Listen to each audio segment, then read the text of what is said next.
hidupnya, ya, sehingga ketika saya merenungkan semalam saya dikuatkan oleh pujian, ya, musim akan selalu berganti, kasih Tuhan kekal abadi, gitu ya.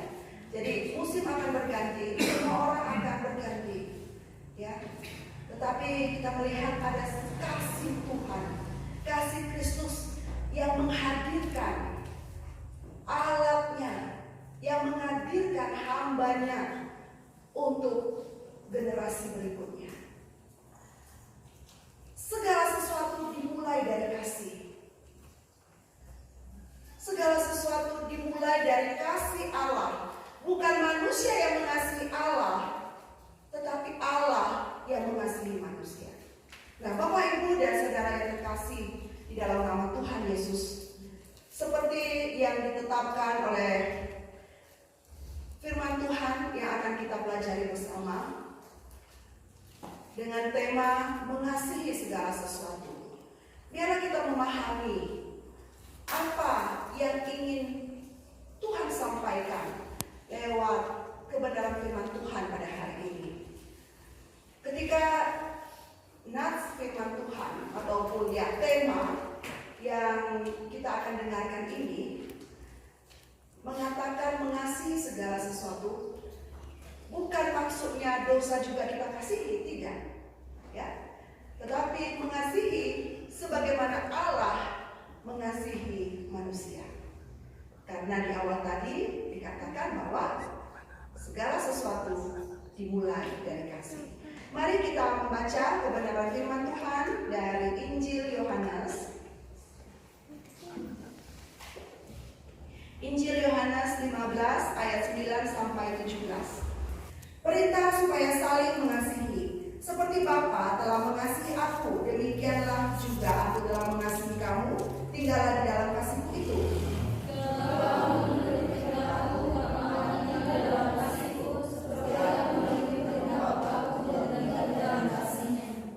Semuanya itu kukatakan kepadamu supaya sukacitaku ada di dalam kamu dan sukacitamu menjadi penuh.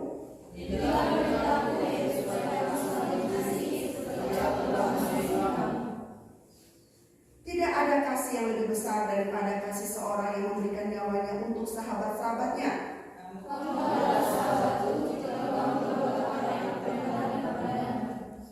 Aku tidak menyebut kamu lagi hamba, sebab hamba tidak tahu apa yang diperbuat oleh tuannya, tetapi aku menyebut kamu sahabat, karena aku telah memberitahukan kepada kamu segala sesuatu yang telah kudengar dari Bapakku. Bukan kamu yang memilih aku, tetapi akulah yang memilih kamu, dan aku telah menetapkan kamu supaya kamu pergi dan menghasilkan buah, dan buahmu itu tetap, supaya apa yang kamu minta kepada Bapa dalam namaku diberitahu kepadamu, kasihlah seorang akan yang lain. Amin. Demikianlah pembacaan firman Tuhan. Berbahagialah kita yang membaca, merenungkan dan melakukan firman Tuhan. Amin. Bapak, Ibu, dan saudara yang terkasih di dalam nama Tuhan Yesus, mengasihi segala sesuatu. Mengapa harus didasarkan oleh kasih? Karena tanpa kasih dunia ini akan kering. Tanpa kasih dunia ini akan hancur. Anda bisa bayangkan kalau laki-laki dan perempuan tidak saling mengasihi, maka tidak akan terbentuk suatu lembaga kecil di dalam suatu masyarakat, yaitu keluarga. Keluarga dimulai dari satu orang ditambah satu orang, dan akhirnya dilahirkan anak daripada keluarga tersebut, maka itulah kasih. Kita tahu ada beberapa jenis kasih, ya. Agape, filia, storge, ya. Eros. Nah, kasih itu seharusnya ditempatkan di dalam komposisinya masing-masing, supaya sesuai dengan apa yang akan dihasilkan oleh kasih tersebut. Bisa bayangkan kalau suami istri menikah kemudian tidak didasarkan oleh kasih eros, maka tidak akan ada keturunan. Betapa Allah menciptakan manusia. Sejak kita melihat dari kitab Kejadian, Allah menciptakan manusia dimulai dari kasih.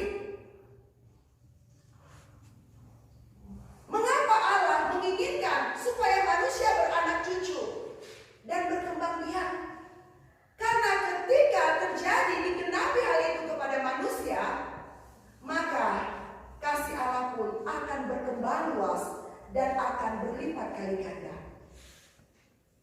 Tetapi kasih yang diharapkan oleh Allah kepada manusia itu tidak akan bisa tuntas dikerjakan oleh manusia ketika manusia itu masih berdosa. Dunia ini sudah dikuasai oleh dosa, sehingga dunia ini akan berlalu.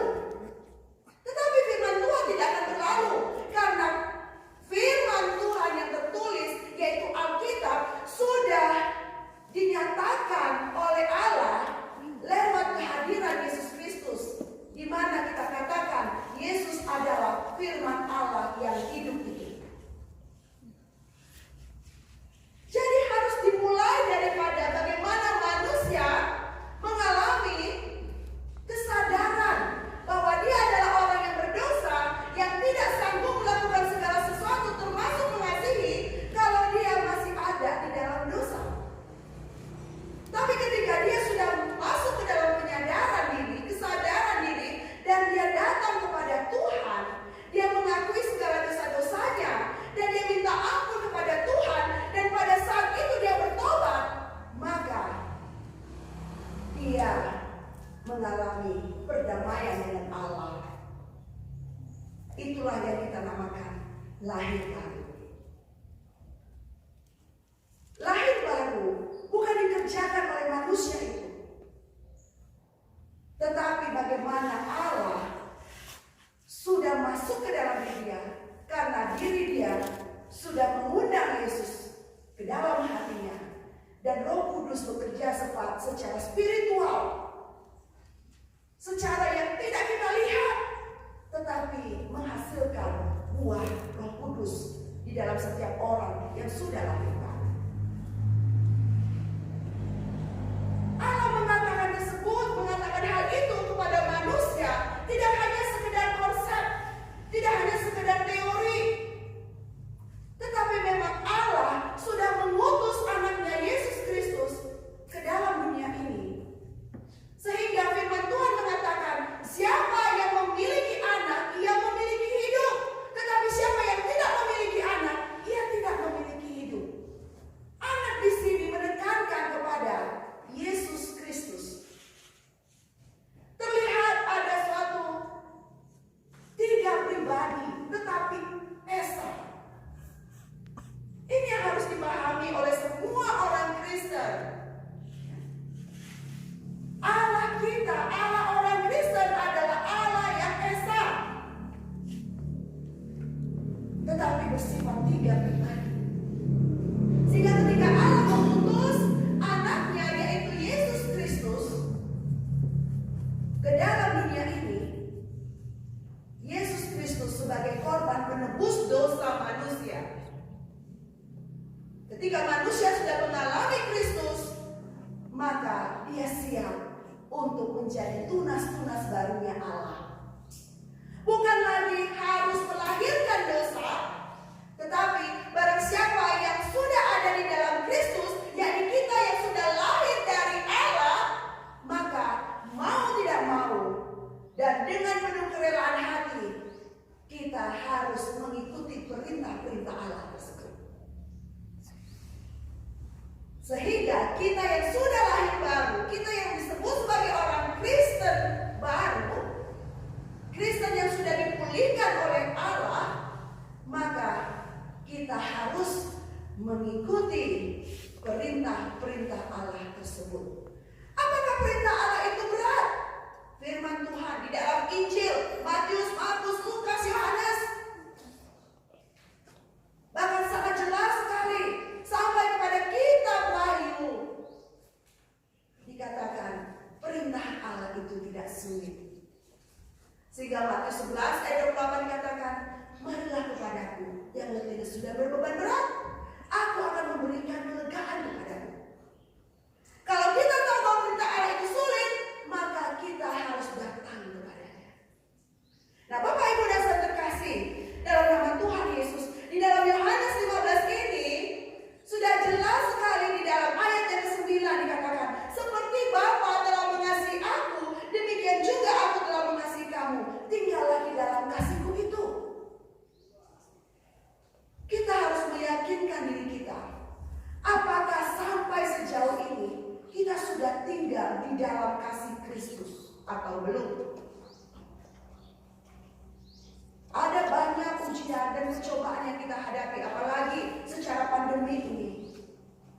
Di satu sisi orang dituntut harus bekerja. Bahkan kalau perlu 1 hari 26 jam supaya bisa bekerja. Kalau tidak bekerja tidak bisa makan. Betul juga itu firman Tuhan katakan. Tetapi kalau manusia tidak mengasihi Allah, maka dia akan terlibat di dalam suatu rutinitas pekerjaan. Dan dia tidak lagi menyadari bahwa pekerjaan itu adalah anugerah Allah, kebaikan Allah. Tetapi dia membuat dirinya pekerjaan itu sebagai kutuk bagi dia. Bergereja pun dia tidak pernah. Bergereja pun dia tidak mau. Demi supaya keuntungan boleh didapatkan di hari Minggu. Di situ ditekankan, tinggallah di dalam aku. Yesus katakan, tinggal di dalam aku. Akulah jalan dan kebenaran dan hidup. Barang siapa datang kepadaku, harus kepada Bapa, harus lewat aku. Bapak Ibu dan saudara terkasih dalam nama Tuhan Yesus. Yesus menyatakan ini juga kepada para muridnya. Di mana ketika para muridnya harus merelakan kematian Yesus di kayu salib. Kita ingat bagaimana murid Yesus yang paling dikasihi, karena sering sebut di Alkitab, Yohanes, Petrus dan Yakobus. Selama Yesus berada bersama-sama dengan mereka, tragis sekali ya. Tapi sebelum Yesus mati, Petrus sudah bertobat. Ya, Petrus sadar bahwa itulah dosa yang besar yang pernah dia lakukan. Ya. Nah, kita melihat contoh bagaimana Yesus yang selalu bersama-sama dengan para murid, Petrus pun masih menyangkal dia. Ya. Tinggal yang seperti apa begini yang disampaikan, yang ingin diharapkan Tuhan kepada kita. Tinggal seperti menempel selalu di dalam batang pohon. Ya. Anda bisa lihat kalau pohon itu ya menghasilkan rantingnya sudah patah dikit gitu ya, terkelompok dikit ya, pasti daunnya pun akan layu dan akhirnya tinggal kita patahkan, kita jadikan itu sebagai kayu bakar. Ya. Kalau ranting yang kuat, yang kokoh, dia nempel di batang, sulit, kita harus pakai alat bantu, yaitu parang untuk memutuskan ranting dari pohonnya. Itulah tinggal. Harus benar-benar nempel, harus benar-benar kokoh, kuat ke dalam pokoknya, yaitu batang. Kenapa? Karena batang yang bisa menyalurkan nutrisi zat hara dari tanah kepada anggota-anggotanya. Nah, sehingga di ayat yang ke-9 ya, ketika kita mau tinggal di dalam Yesus, ada tujuan. Tujuannya apa? Supaya kita bertumbuh. Amin. Ya, supaya kita bertumbuh. Nah, Tuhan sangat memahami bahwa manusia memerlukan partner, memerlukan teman di dalam hidupnya, untuk dia bisa sharing akan segala hal. Ya, sama seperti Adam diciptakan oleh Allah terlebih dahulu, kemudian Hawa. Ya, Adam tidak mungkin punya istri dari binatang, sehingga Allah memperhatikan Adam. Ya, dari tulang rusuk Adam diambillah, diciptakanlah Hawa. Jadi bagi anak-anak muda di sini ya, jangan takut. Artinya di sini jangan takut, jangan juga terlalu lambat dan jangan terlalu cepat untuk menikah, menemukan pasangan hidupmu ya. Kalau sudah waktunya, minta sama Bapa di surga. Sayangnya anak-anak muda seperti Anda ini ya, sudah terlalu mengandalkan kekuatan sendiri. Bahkan ada anak SMP sudah pacaran, anak SMA sudah pacaran ya. Akhirnya silih berganti pacarnya begitu ya. ketika hatinya tersakiti, dia juga ikut menjauh dari Tuhan. Kemudian ada anak remaja yang putus dari pacar, dia katakan, Tuhan, kenapa Tuhan jahat sekali sama aku, padahal aku kan bercinta sama dia. Wah, kenapa dia gak menyalahkan iblis ya? Iblis kok jahat sekali gitu ya? Kok kau putuskan aku dengan dia gitu? Kenapa selalu objeknya itu Tuhan gitu? Ya? Nah, jadi supaya jangan jatuh ke dalam pencobaan, anak-anak Tuhan harus meyakini bahwa tidak ada waktu terlambat, tidak ada waktu cepat untuk menemukan pasangan hidup di dalam dirimu masing-masing. Kalau yang amin berarti memang sedang mendoakan. Ya? Sehingga tidak ada obsesi untuk harus mendapatkan dia, padahal dia sudah punya milik orang gitu ya. Pokoknya aku tunggu dirimu. Tidak boleh. Anak Tuhan, jauhkanlah sifat-sifat seperti itu. Ya. Bersyukur ya untuk segala fisik yang Tuhan berikan bagimu. Mau tinggi kamu ya, mau tidak tinggi, mau gemuk badanmu, mau kurus, mau putih kulitmu, mau hitam, mau mancung hidungmu, mau pesek, semua sudah Tuhan tetapkan pasangannya masing-masing. Amin. Ya, semua sudah Tuhan tetapkan. Ya, jangan memaksakan kehendak kita kepada Tuhan. Jangan. Waktunya, maka kalau kita meminta pasti Bapa kasih. Karena segala sesuatu diawali oleh kasih. Itulah dikatakan bahwa setiap keinginan kita untuk tinggal kepada Yesus, maka pasti ada tujuan. Tujuan siapa? Tujuannya Allah di dalam hidupmu. Betapa ruginya manusia kalau dia tidak tinggal di dalam Kristus. Betapa ruginya dia. Kenapa? Karena tujuan Allah di dalam hidupnya itu tidak akan bisa tergenapi dengan cepat, dengan baik. Saya ingat minggu lalu ya, saya melakukan pelayanan di Banda Aceh. Tuhan izinkan ibu untuk menjadi narasumber di dalam pembinaan keluarga Kristen yang ada di sana. Saya katakan bahwa pernikahan adalah suatu komunitas yang diperakasai oleh Allah. Allah yang memulai, yang menaruhkan visinya ke dalam suatu pernikahan. Jadi manusia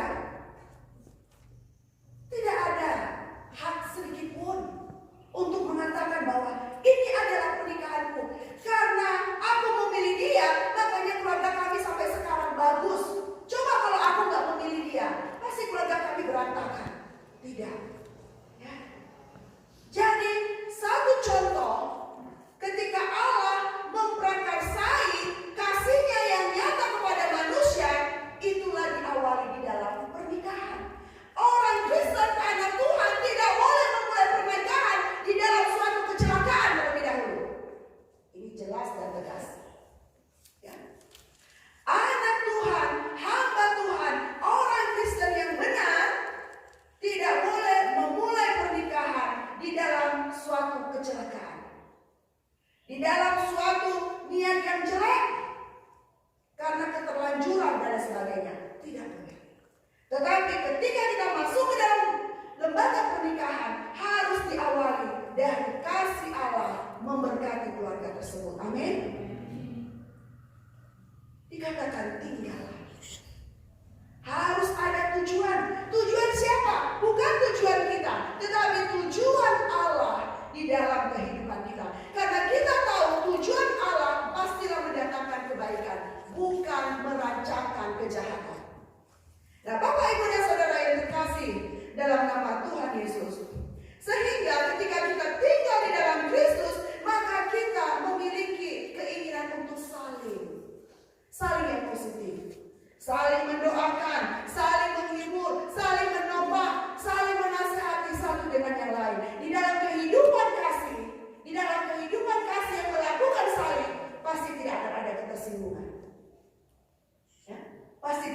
kesinggungan. Dia pasti akan membuka diri dan menerima setiap masukan-masukan yang ada. Walaupun itu tidak sesuai dengan keinginannya, tetapi dia akan menerima karena dia saling mengasihi satu dengan yang lain. Wah, ini luar biasa, dampaknya besar sekali. Ya, kalau setiap orang Kristen mempraktekkan hal ini di poin yang pertama ini, maka dunia ini akan dipenuhi kasih Allah. Memang dunia ini akan dibinasakan, tetapi manusia yang melakukan kasih Allah itu yang akan diselamatkan. Amin. Nah, hal berikutnya yang kita perhatikan adalah ya, ayat yang ke-10. Menuruti perintah Allah. Ya. Jikalau kamu menuruti perintahku, kamu akan tinggal di dalam kasihku. Tadi yang pertama tinggal, kemudian kita menuruti perintah Allah. Perintah Allah tidak ada yang jahat. Perintah Allah tidak ada yang membuat kita jatuh ke dalam pencobaan. Perintah Allah adalah perintah yang membawa kita kepada keselamatan. Ya. Keluarga, kakak, adik harus saling mengasihi. Ya. Sehingga ya, di dalam ayat yang ke-14 ke-14 ya, kamu adalah sahabatku jikalau kamu berbuat apa yang kuperintahkan kepadamu. Ya. Kalau kita menganggap semua orang yang ada di sekitar kita sahabat, pasti kita akan mengasihi dia. Allah membuat kita lahir ke dunia ini bukan untuk saling memusuhi, bukan untuk saling membunuh, bukan untuk saling membenci, tetapi Allah menciptakan manusia di dunia ini untuk saling mengasihi. Sehingga Yesus katakan, aku tidak lagi mengatakan kamu adalah teman, hamba, tetapi engkau adalah sahabat-sahabatku. Tentu kita semua tahu apa sih definisi daripada sahabat itu. Sahabat itu orang yang sangat dekat sama kita. Saya punya banyak teman, tapi belum tentu temanku itu sahabatku. Temanku, kalau misalnya dia senang sama aku, dia dekat sama aku. Tetapi kalau dia tidak suka sama aku, dia jauh daripadaku. Tetapi dia tetap temanku. Temanku tidak teruji ketika aku meminta bantuan, dia pasti menolong aku. Tidak mungkin. Bisa jadi dia tidak mau menolongku, tapi dia tetap temanku. Tapi kalau sahabat, dalam suka dan duka, dia selalu ada bersama dengan kita. Betul? Ya. Itulah sahabat. Yesus ingin supaya semua manusia itu menjadi sahabat-sahabatnya. Dan apakah orang-orang yang diinginkan oleh Yesus menjadikan Yesus sahabat-sahabatnya? Harus ada resiprokal, saling di situ. Yesus pasti menganggap kita sahabatnya, dan bagaimana kita? Kita pun harus menganggap Yesus sebagai sahabat kita. Ketika kita mengalami pergumulan, ketika kita mengalami sakit penyakit, berapa kali keluar dari mulut kita katakan, Yesus engkau baik. Ketika kita hampir kecelakaan, ketika kita hampir jatuh, kata Yesus itu tidak hanya sekedar kekagetan kita ketika kita katakan Yesus gitu ya, pecah piring Yesus gitu ya. Ya. Hampir terpleset Yesus gitu ya. Kau mengasihi orang yang kau benci, kau mengasihi musuhmu. Disitulah buah roh itu muncul. Buah roh itu keluar dalam dirimu, di mana pada saat sebenarnya kau harus membenci dia, tetapi kau tidak membenci dia. Itulah kasih Kristus yang ada di dalam dirimu. Bersyukurlah kepada Allah, karena kita adalah daging. Manusia yang terdiri dari daging ini tidak akan satu mengasihi dengan kasih yang benar kalau dia bukan berasal daripada Allah. Anak tidak akan mungkin bisa mengasihi orang tuanya, apalagi anak-anak remaja. Slack sedikit sama orang tuanya berantem.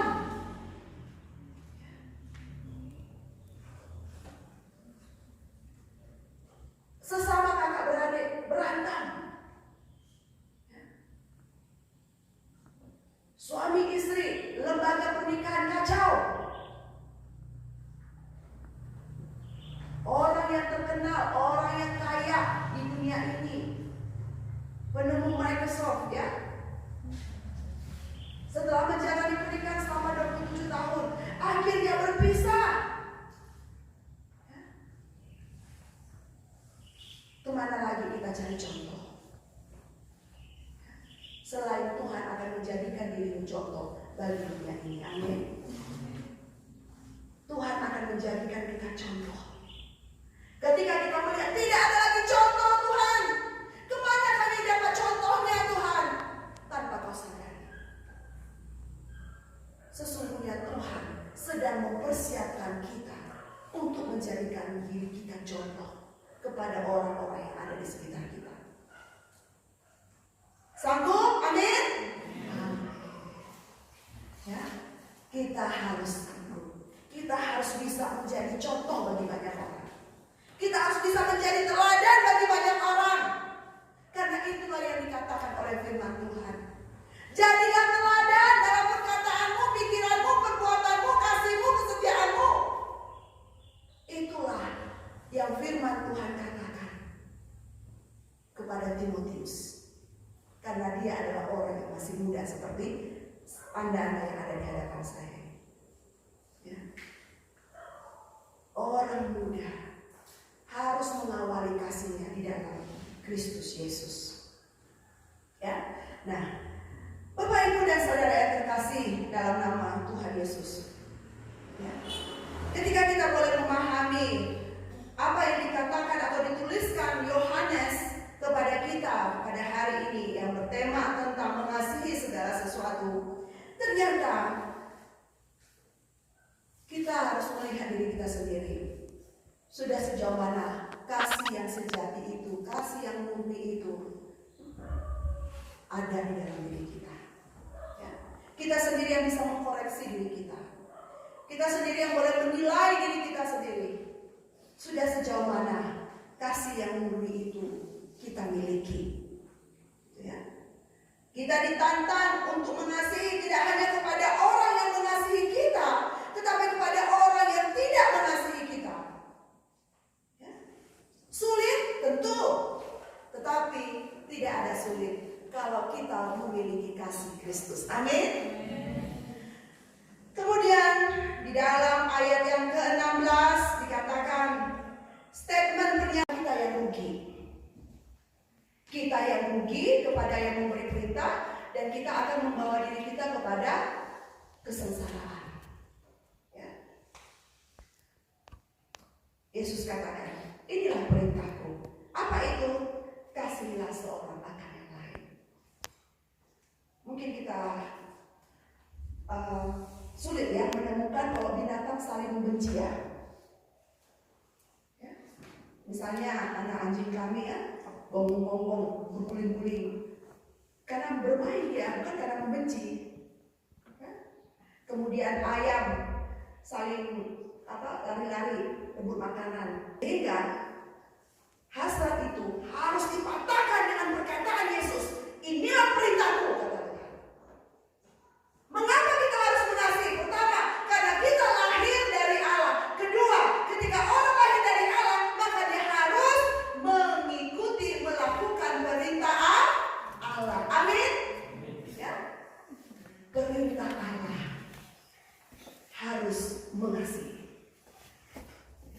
Ketika kita mengasihi, maka hidup kita pun akan diberkati oleh Allah. Ya. Kita mengasihi orang yang belum mengenal Yesus, kita beritakan Injil karena kita mengasihi dia. Bukan supaya dia masuk Kristen, bukan. Supaya dia berjumpa dengan Yesus Kristus. Dia menerima keselamatan di dalam Kristus Yesus. Dimanapun kita, ketika kita ada di warung, ketika kita belanja di depan, ketika kita di mana, kita beritakan dalam firman Tuhan hari ini. Boleh menjadi kekuatan bagi kita. Di tengah dunia yang mengajarkan kebencian, di tengah dunia yang mengajarkan permusuhan, peperangan, tampillah generasi-generasi muda, anak-anak Tuhan yang menerapkan ajaran Tuhan Yesus. Amin. Yang menerapkan kasih Kristus kepada orang lain. Sehingga anak Tuhan mengasihi, anak Tuhan mengasihi, anak Tuhan mengasihi. Sehingga dunia ini diberkati oleh Allah. Karena begitu besar kasih Allah akan dunia ini. Ya. Sehingga ia mengaruniakan anaknya yang Tuhan. Supaya setiap orang yang percaya kepada tidak binasa, melainkan beroleh hidup yang kekal. Amin. Biarlah firman Tuhan memberkati kita pada hari ini. Mari kita berdoa.